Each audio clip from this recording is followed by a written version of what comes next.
Hola. Hoy nos adentramos en una historia que la verdad marcó a Colombia de forma imborrable.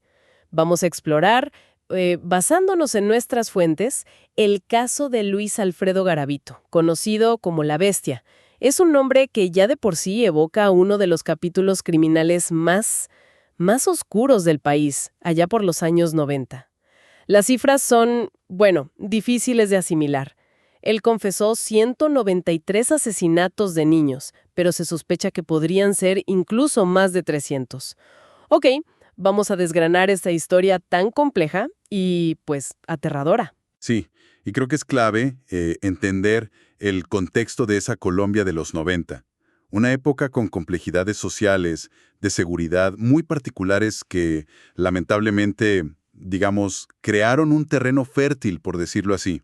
Un terreno donde atrocidades de esta magnitud pudieron ocurrir y persistir por años sin una detección inmediata o centralizada.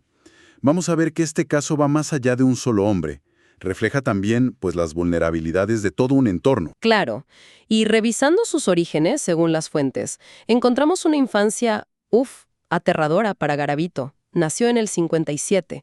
Los relatos hablan de abuso físico y psicológico muy brutal, constante, por parte de su padre. Es difícil no pensar cómo ese trasfondo tan oscuro pudo sembrar las semillas de una ira reprimida. Y, lo que es más inquietante, una fijación temprana con menores.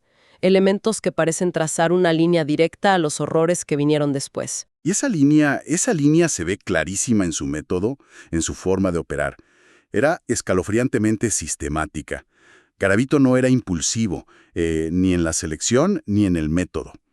Recorría el país incansablemente. A menudo usaba disfraces que inspiraban confianza o a veces lástima.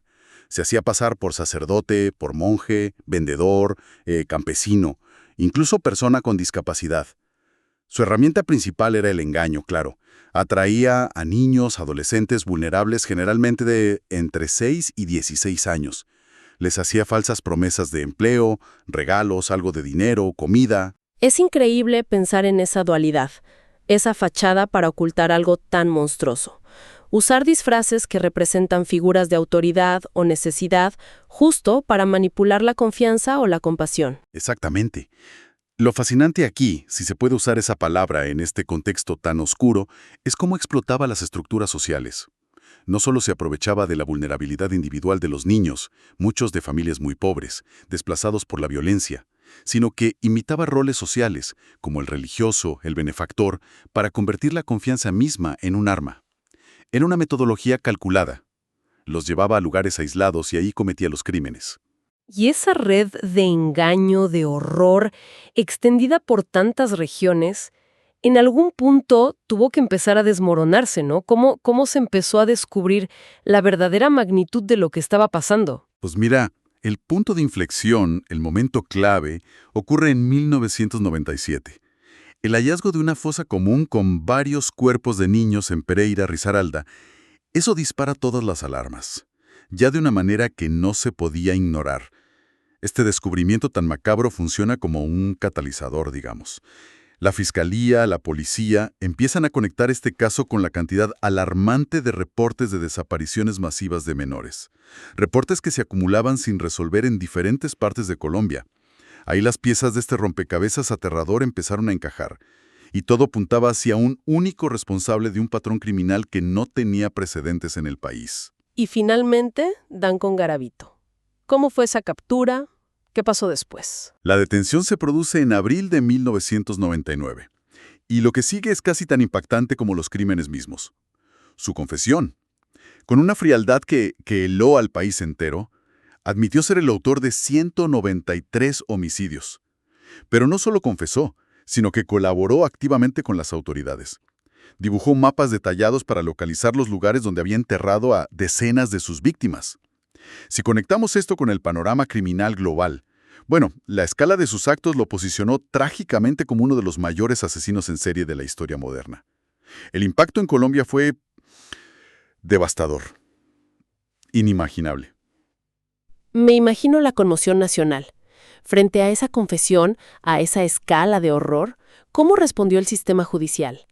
¿Cuáles fueron las consecuencias legales y sociales? Bueno, inicialmente Garavito fue condenado a la pena máxima que existía en Colombia en ese momento, que eran 40 años de prisión. Sin embargo, y aquí es donde surge una controversia enorme y un profundo malestar social, esa sentencia fue después reducida. Mucho. Quedó en unos 22 años. ¿La razón legal? Pues su confesión y la colaboración con la justicia para encontrar los cuerpos. Esta reducción generó una indignación masiva, un sentimiento de injusticia que caló hondo en la sociedad colombiana. Finalmente, bueno, Garavito murió en prisión en octubre de 2023 por un cáncer. Esa reducción debió sentirse como una afrenta para las familias de las víctimas, para el país entero. Es comprensible la indignación, claro. Absolutamente. Y como señalan las fuentes, este caso va más allá de exponer la capacidad humana para la maldad extrema. También puso sobre la mesa, de manera muy cruda, cuestionamientos sobre el sistema judicial. La polémica reducción de pena alimentó un debate fuerte sobre la proporcionalidad del castigo, ¿no? Sobre los beneficios por colaboración en casos de esta gravedad y la percepción pública de la justicia frente a crímenes que simplemente desafían la comprensión.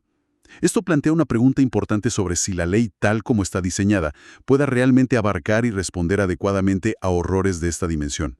El legado de la bestia es, sin duda, una cicatriz muy profunda en Colombia. Su nombre sigue siendo sinónimo del horror más absoluto, un recordatorio constante de la vulnerabilidad y de las cientos de vidas jóvenes que fueron truncadas.